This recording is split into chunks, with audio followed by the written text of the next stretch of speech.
Actually, about 3 or 4 days after the burglary at the Chevron station, I called the extra number, the no contact or no emergency number. Yes. And it went into a loop for 20 minutes, and I got nobody. He's telling the absolute truth. You know how I know that? I've done it myself.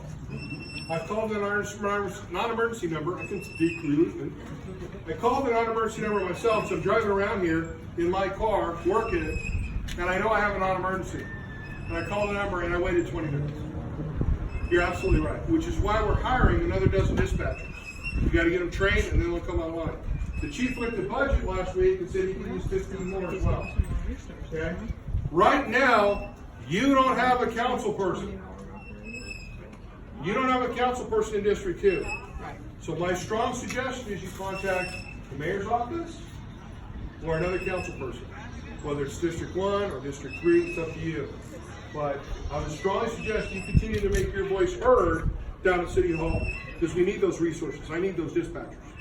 I do. Yes, what are we doing as a city to promote more law enforcement officers to come to the city? It's a really good point. Question is, what are we doing to get more law enforcement officers to come to the city? And the good news is we're having pretty good success recruiting. Right? We're authorized about 840 positions. We're at 825, and that number goes up and down based on academy classes and graduations and those kinds of things. We've done some innovative things with scheduling to make it more attractive for our officers to come and take care of their families. So my patrol officers work 80 hours every 2 weeks, and they get every other weekend off. So every other weekend they're working, every other weekend they're off. A lot of agencies don't do that. A lot of agencies, you got to work 5-6 years before you get a sniff at a weekend off. So that makes us very attractive. We have imported at least 12 officers from the Tulare County Sheriff's Department alone.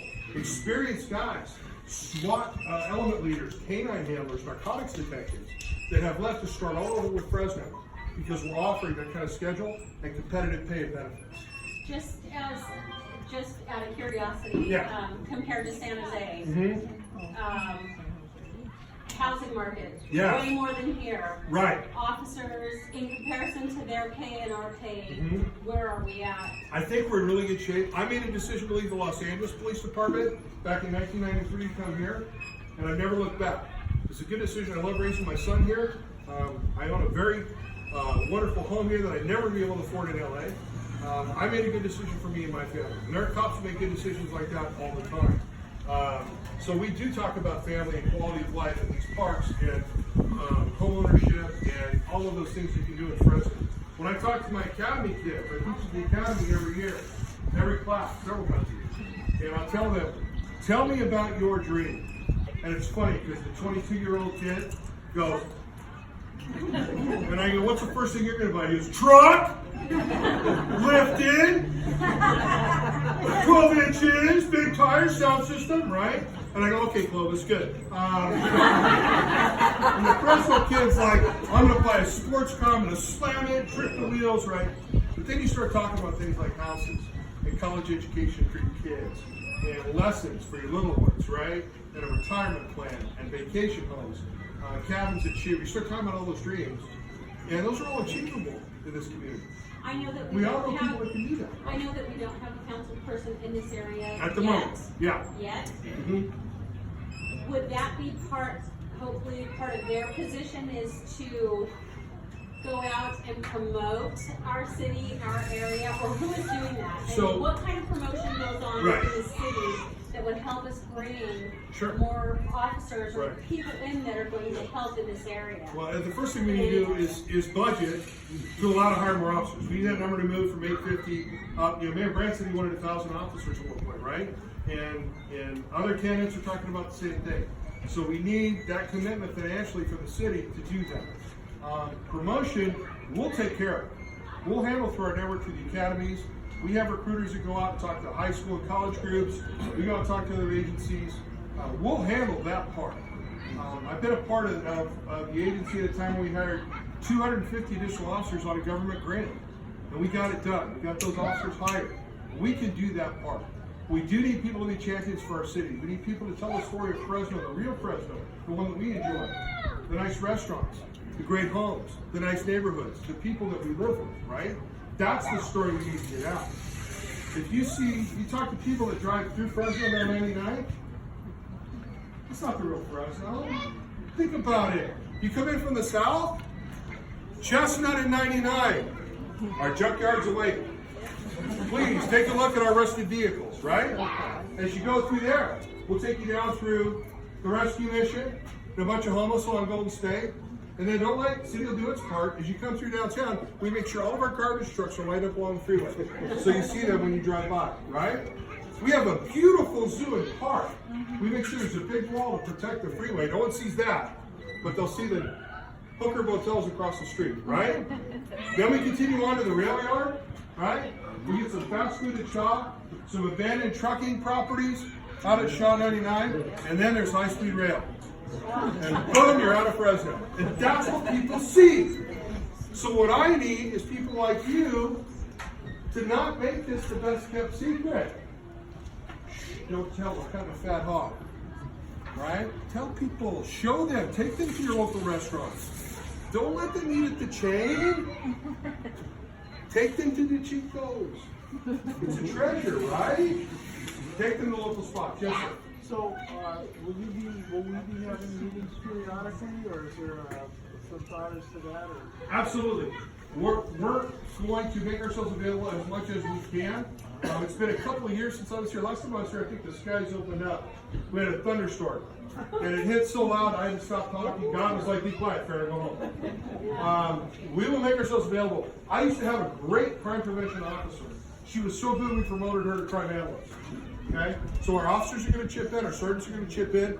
My lieutenant Jennifer Horsford and I will chip in, and we will come. But here's the thing: you don't need a cop to have a neighborhood watch meeting. You don't need a police department representative to get together with neighbors and talk about what's going on in your neighborhood. Okay? So even if we can't be here, please meet. Please meet. And if you have a meeting and you set a meeting, don't cancel it. Short of flood or famine, don't cancel it. As soon as you start stopping the meetings, then people will be like, "Oh, I wonder if they're even going to have it." And they won't make it. You've made a commitment tonight. Please carry that forward, whether we can be here or not. And I'll do my best to have somebody here. Okay? Does that help? Yes, ma'am. First of all, my name is Noelle, and I know I talked a lot of you, so I just wanted to be neighborly and say hi. And I just wanted to say, you know, the petty crime, is that the $1,000 or less? Petty theft is $950 or less. Okay, Yes. now they're going in and out of jail. I always see these. No. They're not going in and out of jail. They're not going into the jail. Oh, They just No, they don't get to the jail. They get a citation to appear in court later on because the jail is full. Unless you commit a violent or felony crime, you're not going to jail. That's a misdemeanor crime. So they can shoplift up and down West Shaw and collect tickets like postage stamps. Now, eventually, they know from talking to Captain Farrah that I'm going to authorize a booking. You know, but the general, straight one-time shoplifter, they're not going to jail. it seems like I'm always reading of somebody getting something off the porch, still off the porch, off Yes. the dock, constantly. Yes. It's scary. It is. So I'm wondering, I always see these tables in front of like Walmart or trying to get something on the ballot. Is that what we need to do to get that on the ballot to vote? I can't get into the politics. That's not what I do. But here's the thing: if you want change, it starts in communities like this. It starts with people talking to their representatives, and it starts with people trying to take action. That's how we got all the changes that we don't like in law enforcement now, was by the ballot initiative. So maybe that depends on us to swing back. There was a time in this state when we didn't have a 3 strikes law, right? The people like yourselves signed petitions and raised awareness, and we got a 3 strikes law. So it can happen, and that started here. So we need to be more assertive with our politicians, right? That's how you affect change in the law. We will play by whatever rules they give us. And we may be happy with those rules or not happy with those rules. But we play with the rules that the legislature and the courts give us. And my guys do the best they can. And they like to put crooks in jail. They like to make your neighborhood a safer place because they live here too. But we can only play with the rules we're given. If the rules change, then we have to adapt to that change. So is more presence something that we need to do then? I'm Tiffany, by the way. I helped Donna organize this whole thing. Hi, Captain. you know, when we had all this crime happening at the parks and these kids were out here smoking pot and doing whatever they wanted, we came together as a neighborhood and through the school advocated to have more families out here in the evenings, barbecuing, playing soccer, playing with their kids, letting these thugs know that it's not okay. We want to have a nice neighborhood here. So we started to slowly drive them out, and we have had nearly any problems this year compared to the last year and a half we had before that. So is that what we need to do here? Do we need to neighborhood watch? Do we need to... You have something that works, replicate it, do it again. Because I can't tell you, oh yeah, I'll set a cop by every night. That's a lie I won't tell you. I'll never tell you that lie. So I just can't. I don't have the ability to do that. What are our rights though? I mean, I'm just coming into this 20 minutes late. I apologize. Here's the thing. I don't want you to confront people. Right. If you're here, you're right. They won't want to be here. The reason they're here is because they're trying to get away from supervision at home. Yeah. Right? So when you're here, they won't be here. They'll leave. If they don't want to leave, give us a call. So the And we'll try to presence, comply. just Yes. the presence in the That's what community you see. should be enough. We had a problem with guy trying to pick up kids, waiting for school buses, west of 99. You know who solved that problem? Those guys. Those guys. The elderly Sikhs in the neighborhood came out and posseed up. They were standing up in the park next to the bus stop. And they were there in the morning, and they were there in the evening. And we didn't have any more problems. You're right, it takes attention, it takes commitment. We have a really good community here. I think people are just really frustrated because, like just now, I got an alert from the Ring doorbell that another mailbox got popped open today. It's like, you know, Yeah. It feels never ending. it feels never ending, you know, and I grew up in the ghetto, deep in the ghetto. I pay to be here for a reason. Right. So, you know, I think maybe we just need to do the same thing with our neighborhood watch, with the community. I think Ring Doorbell is a great tool. I think Next Door is a great tool. Neighborhood Watch is a great tool. Get to know the people on your block, the people who live next door to you. Find out when folks are coming and going, right? The other night I looked out the window, my neighbor's truck was on his front yard at 11 o'clock at night. That's weird. That's weird. Chris's truck is always there. That's odd. Right? Quick text. Everything cool? Yeah, we're fine. I'll keep it. That's all I need to know. Right? So that helps a ton. Now I have neighbors. Got a package sold on my porch. How embarrassing was that? The good news is, I have the Ring doorbell, so I got to watch it happen live. Yeah. You see that commercial on Allstate? The man's like, I'm a car thief. Guys like, what? What? I'm going, what? The company reimbursed me. I didn't lose a dollar. But I lost that feeling of security, right? But I gained 5 neighbors that said, hey, Burke, if you got packages coming, we'll pick them up off your porch for you. Yeah, just last week, somebody had heard about what happened at Donna's house, and she goes to my spin studio, and she's like, oh my gosh, you live right around the corner from me. Can you pick up this package from my house? And I've never met the woman. And I was like, yep, sure, Absolutely. got it. Right? Yeah. Yeah, let's just be a neighborhood. I think it's just more community. It's just so frustrating to have it happen so close to home. Understand something. We don't catch them all. And I'm not going to pretend to say we caught them all. Do you think they made my package theft a priority in my detective unit? No. You think those guys wanted to catch the gal that stole the package from their captain? They did. We still haven't caught her. But we do catch people. And when we do, we prosecute them. When we prosecute them, we try to send them to jail for as long as we can. Mail theft. We just did a case on a guy named Justin Degger who's still in jail right now, who stole over 2,500 pieces of mail from over 500 different victims. We're still working with U.S. Postal to put all the victims in a spreadsheet and contact them. He's going to go away for a while. But keeping him in jail has been very difficult. We've had good cooperation from our federal partners, we've had good cooperation from the DA's office, and we're going to continue to push that case forward on a number of fronts. Because why is he stealing mail? Thinks there's money inside? Money, credit cards. Gift cards, credit Information. cards, information. Right? Identity theft. Right? He's looking for information. So we're pursuing that on just a straight mail theft case, but more importantly on the fraud case, on the identity theft, on the credit card fraud. So we're getting him on multiple levels. That And becomes a federal case after that. That it can belongs be. to the feds, right? Well, it can be. The good news is we've got some control. And what I do is I sit down with the DA and the feds, and it's like an auction.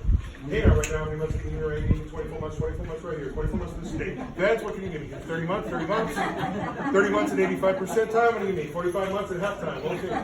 And we actually weigh it out like that. And we figure out who can get the most, and then that's where we'll shift the prosecution to. So we're trying to get a little smarter with how we do things. We don't want to make a federal case out of everything, especially when the state can get them more time. On some gun cases, your state laws are more strict than your federal laws. I sat down with the guy from ATF, and I said, hey, here's what we got. how's that like federally? He goes, that's just a fun weekend in Oklahoma. That's not even illegal. Federally, that's not illegal. But on the state level, 15 years. So we're always looking for that best way to navigate the prosecution. We sit down every week and have that conversation on every single gun case in the city. So those are the kinds of things we're trying. Yes, sir. About volunteers, I'm sorry. So, going back to what you were talking about as far as calling, you being able to allocate resources.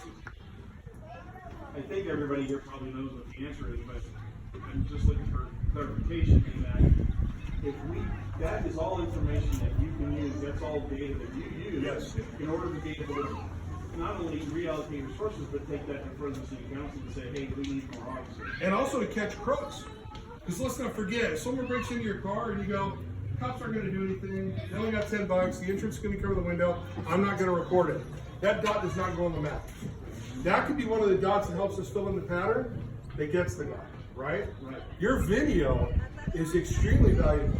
We're working with Ring on a partnership right now for if we have a crime that occurs in a neighborhood, we'll be able to send out a bulletin to every Ring camera user and every neighbor's user, whether they have Ring cameras or not, but the Ring cameras will be able to automatically check and see if your camera recorded video at that time. Now we can't see the video, but we'll know that your camera did record something and yours did not. And then Ring will send a solicitation out to you and say, would you mind sharing your video with the police officer? And they have a button that says review or share. And they said that 99.9% of people hit review because y'all want to know what you saw, right? And then an equal number of folks send that video on to us. So that's powerful. That's powerful. That's community. That helps. So we're going to leverage technology wherever we can to help make these cases. So you folks are doing a lot. The reason that crime rate's going down is in large part due to your efforts. You're being here for neighborhood watch, investing in home protection, security systems and cameras, and those kinds of things, and then calling the police. When we call police, here's when you call 911, okay? If someone's in danger of being injured, right? So traffic collision, someone's in a fight, a domestic disturbance, all those things where people can get hurt and are in progress, call 911. Property crimes that are in progress right now. He's tagging the wall right now. He's breaking into the store right now. He's in the house next door right now. That's a 911 call as well. Okay? Those crimes in progress. Everything else, give me a call at 621-7000. And you might have to wait 20 minutes. You might. Not every time, but you might. I hope not. We're trying to improve that. Ma'am. Yes, I wanted to commend your team because our house, we live next door to Dawn, and our house was one that they actually got into our house while we were in our house, and we came out about 30 seconds later after they had left. And I called the non-emergency number and got right through, and within 5 minutes there were 2 cop cars coming quietly into the neighborhood. So I commend them. They did a great job. I'm glad to hear that. I'll take that thanks back to them. Because those guys work in the middle of the dark to make sure you and I can sleep, right? This is the killer watchdog that's getting away. Yes, good job, Poppy. Yes, good job. I came down the hall after the dog, and he was already gone. But I don't know what I would have done if I would have confronted the guy. I don't either, and I'm grateful that didn't happen. I'm grateful that didn't happen, and I'm glad those guys. Still missing our stuff, but you know. And I know that feeling. I was a victim of burglary in my home several years ago, and it never really goes away. You will feel better. I promise you that you will feel better, but you'll always understand what that feeling is, and you'll always have a special place right here for folks that have had that same thing happen. Yeah, absolutely. Yes, sir. I've heard recently that law enforcement, I don't know if this reached Fresno yet, but law enforcement, after a serious crime has been committed, can petition Google, and Google will let them know who was in the area at the time the crime was committed. It's not quite like that, but there are things that we can do with Google and Facebook and electronic media with search warrants. If a judge approves a search, there are things we can do. There's some things we can do without the warrant immediately. So if someone steals your cell phone in a robbery, at gunpoint, takes it and runs, you got an armed robber with your cell phone, we can ping your phone immediately. We can do that. We can work with Google on warrants. That stuff takes time. We did do some stuff like that with the FBI when the synagogue was attacked. They took down the letters on the synagogue. They removed Israel from the synagogue. and that's considered a hate crime. We worked with the FBI, we did do some work with Google, some other folks on that. It didn't pan out, but we did the work. And that's our commitment to you. So we're going to do, too many times you've heard people tell you what they can't do. And that's not what I'm here to do. There are certain things I cannot do, but I'm never going to let what I can't do get in the way of what I can do for you. There's always something we can do. And even if it's show up afterwards and make sure that everybody in the neighborhood's safe, and take a list of your property and hopefully get it back one day, if that's all we can do, then that's what we'll do. But we're going to do everything we can do. Too many times people tell me, oh, we can't do this, and we can't do that, and we won't do this, and we cannot do that. I don't want to let that stuff get in the way of what we can do. We will always try to help. And I want to give you my phone number right now. Get someone right with her. Take out your phone and put it in. This phone rings on my desk. I will not be there on Saturday night when the loud stereos come. So don't say, oh, I know the captain, I'll call him. That's useless. Call dispatch. They're literally waiting for you. But if you've got an issue, neighborhood-wise, we can talk about later. My telephone number is 621-6501. 621-6501. If you want to do email, my first name is Burke. B-U-R-K-E. B-U-R-K-E. My last name is Farrah, like Farrah Fawcett. Remember her? F-A-R-R-A-H. F-A-R-R-A-H. My email is burke.farrah@fresno.gov. burke.farrah@fresno.gov. Now, let me explain this. I do not sit in my office waiting for the phone to ring. I do not sit by my computer hoping you'll email me. I'm out in the community doing things like this. I'm out working with my troops out in the street. I'm out fighting in budget meetings to give more resources to our district. So I'm not always at the desk, but I will always return your call. And I will always return your email. If you have an immediate crime problem, don't call me. You'll just frustrate both of us. Saturday night, when the party's too loud, don't call me because it's Saturday night at 11 o'clock. I'm not in my office. I am married. I like to keep it that way. Okay? So call dispatch when you need someone now. When you want to talk about a general issue, and we can talk later, then give me a call. Okay? Give you an example. Street racers. I got a phone call from someone who was at this meeting 2 years ago. And he says, hey, we met at Collegiate Park 2 years ago. I go, the thunderstorm party? He goes, yep, that's it. I said, okay. He said, you told me to call. I said, okay. There's this Mustang in my neighborhood. It's an orange Mustang. Here's the license plate. Sometimes the kid drives like a normal person. Most of the time he drives like an idiot. What can you do? I said, here's what I'll do. We'll find out who the registered owner is, and we'll send a letter to the registered owner. Big deal, right? Let me ask you a question. Who's driving the car and who's the registered owner? Mom, kid. Right? Mm-hmm. Son is driving the car. Dad is the registered owner. Dad gets a letter from the police department that says, hey, at this date and time, at this location, we observed this vehicle driving in a reckless manner. And by the way, we're thinking about calling your insurance company and letting them know. Be amazed at the response we get. It's not a lot. It's not towing the car. It's not grabbing the driver out through the wind wing, handcuffing him and throwing him in our control car. But it's something we can do. We'll always do something. We've talked to our motors about giving more attention to Herndon Avenue on Friday and Saturday nights. And I've talked to my beat officers about not waiting for Friday night to pick Ricky Racer off. Let's have that conversation with him on Tuesday morning on the way home from school. Let's have a chat then. Hopefully a short, productive chat about being responsible. Hey, don't get me wrong. I love fast cars. I love fast cars. There's a time and a place for everything. And the place is never in my residential neighborhood, and it's never on Herndon Avenue. I can go to the track or go way out. Yes, ma'am? What about the running of red lights on Herndon and Millbrook? People are in a hurry and they're stupid. Well, yeah. Yes. So, and that's not the only location. Sean Marks, right outside my police station, every day I see one. Every day. And I sit there in my little white car and I go, oh, I wish I had lights. Right? I wish I had lights. If we enforce all the traffic violations in the city, that's all we do. So we try to catch the ones we can. A lot of times the big frustration is, hey, you ran the red light and the cop sat there and looked at it and went the other way. Have you seen that happen? I have. You know why? I got If he's some more going to a important. stabbing or shooting or a domestic or something, he has to go to. My guys like to write tickets, don't get me wrong. They like to slow people down and save lives. And we know that when we write tickets, we change driving behavior. I talked to a guy today. He was at the station. He goes, I just got a ticket for one of your guys on driving. I go, how fast are you going? He goes, 52. I go, what's the speed up there? He goes, 40. I said, when's the last time you had a ticket? He says, it's been years. You get to go to traffic school. It's not going to hit your record. You're going to have to pay a fee, but it won't hit your insurance.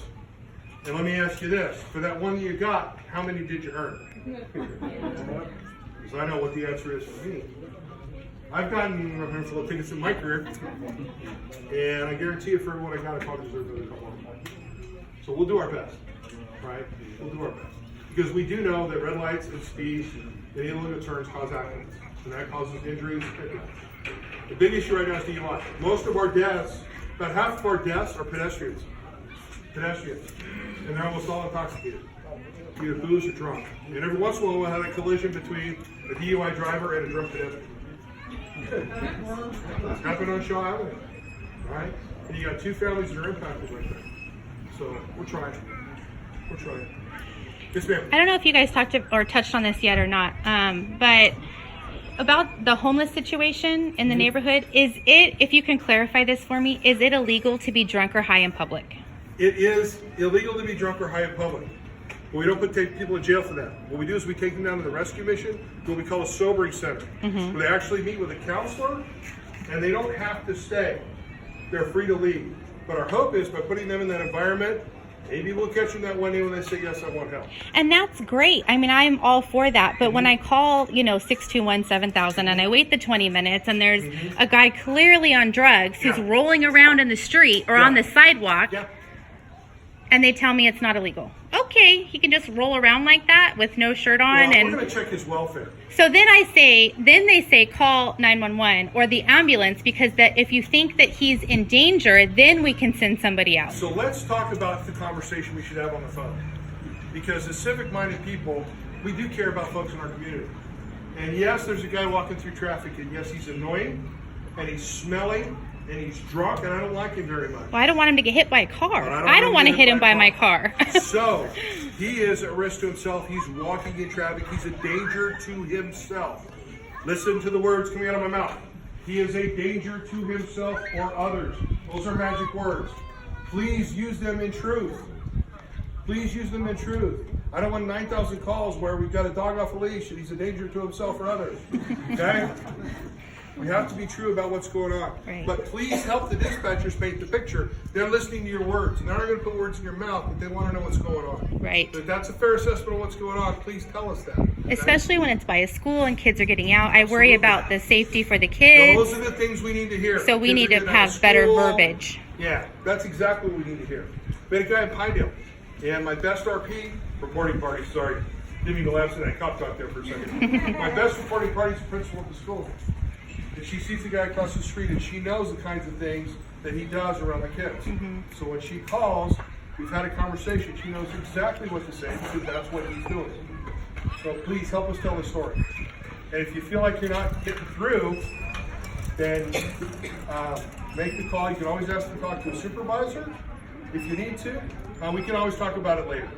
I think it's just something as a community we probably need to touch on, because these are things that I'm verbalizing for people who couldn't be here, for others who have the same questions. I think the frustration is we live, in the neighborhood. School and park is right here, and we're a really tight-knit community. So if we see something, say something. And I think that's the issue, is that they're not saying something because I've called once and it didn't work, or they're not going to do anything for that trunk that got broken into in the middle of the night. And here's the thing. I understand how it feels that way. Because you could look at my burglary case when we came into my house. We never got a single stitch in my property back. They took my kid's game system, they took all his games, they took his guitars, they took our computers. On the hard drive of the computer, I had 3,000 photos from the one European vacation we ever took, and they're gone forever. Right?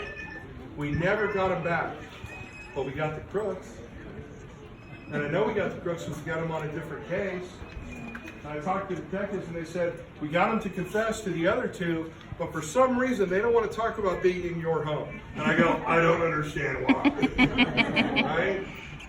So it may feel like we're not making progress, but the information we get on your case might fill in a piece that we get from another case, we end up sending the guy to jail.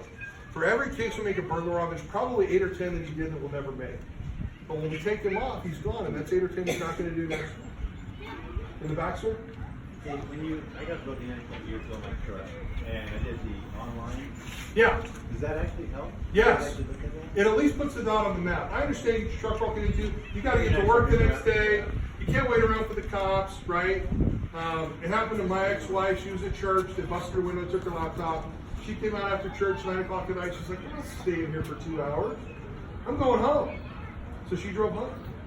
And the next day, they came out and took the late fingerprints. But she was down the whole day from her job with that car.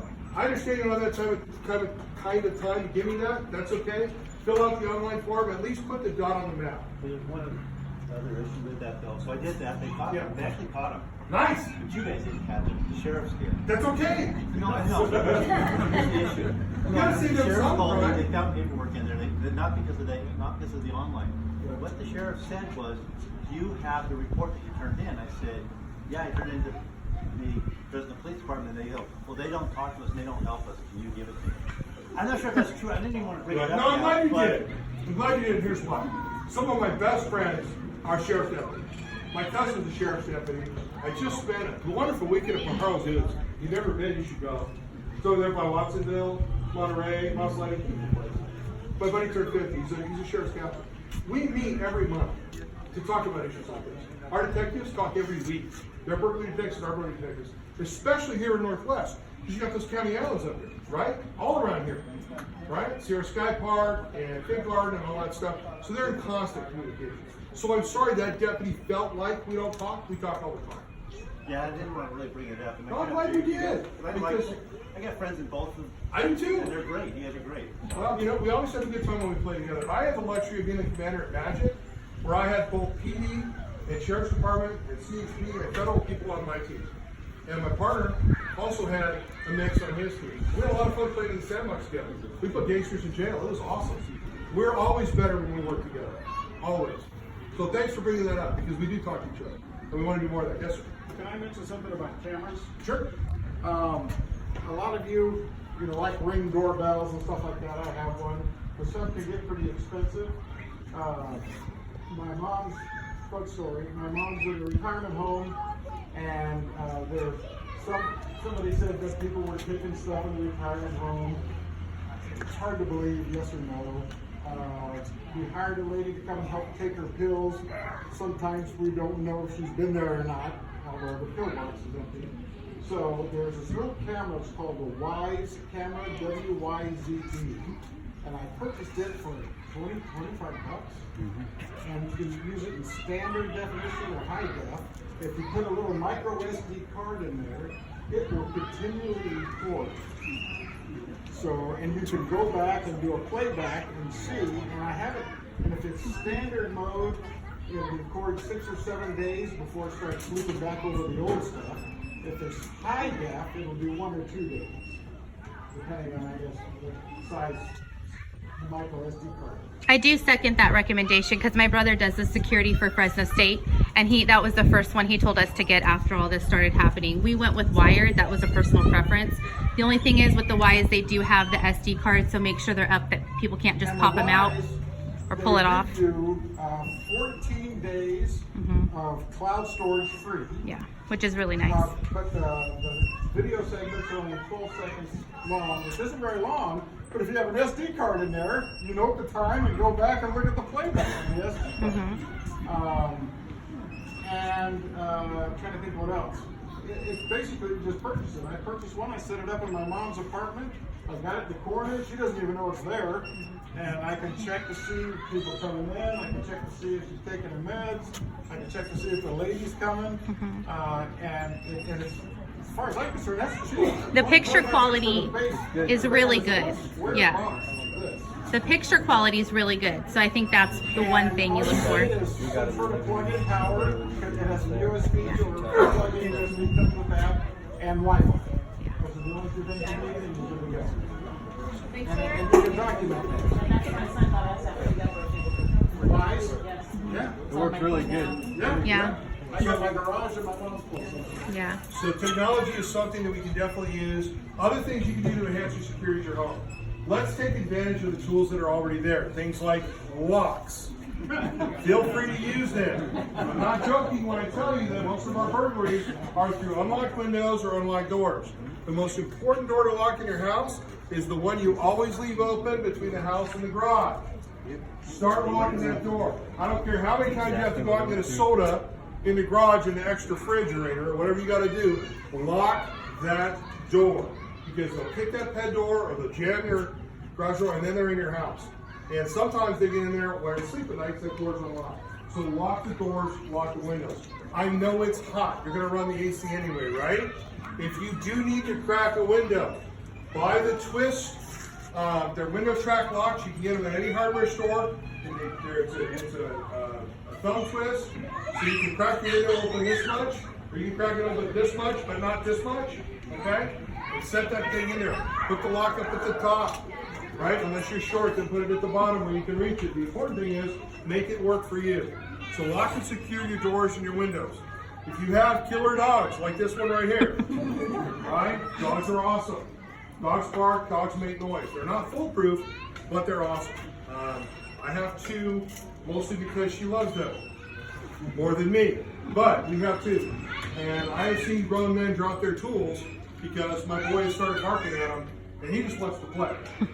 Brooks don't know the difference, right? So dogs are good too. Lighting is one of the best things you can do. There's a lot of good products out there right now for lighting. Motion detector lighting that comes on makes them think twice. Now everybody knows their motion detector lights, right? But the crook's not going to stick around and find out. And how many videos have you seen on the internet where the light comes on and the crook turns and walks away, right? Because a lot of times behind that light is the camera, okay? So again, lighting helps, cameras help, timers that change the lighting help a lot. I don't know what the PG is on for leaving the lights on all night outside my house, because I leave them on outside my house all night. And that's what the bill's doing from the moment I moved in. And LED lighting makes it even cheaper. But those are some very quick and easy things you can do. For your vehicles, if you can park them in a garage, park them in a garage. Right? I know all that stuff that's in the garage is really important. No. But talk to Daryl about a storage space, or get it up in the attic, or have a garage sale and meet your neighbors, or do something. And get your car in the garage if you can. If you have to leave your car outside, or if you have friends that are visiting and the car's outside, take anything that appears to be valuable out of your vehicle at night. Notice I didn't say valuables. I said anything that appears to be valuable. That empty gym bag in the back of your car that you know has nothing in it looks like a prize to a crook.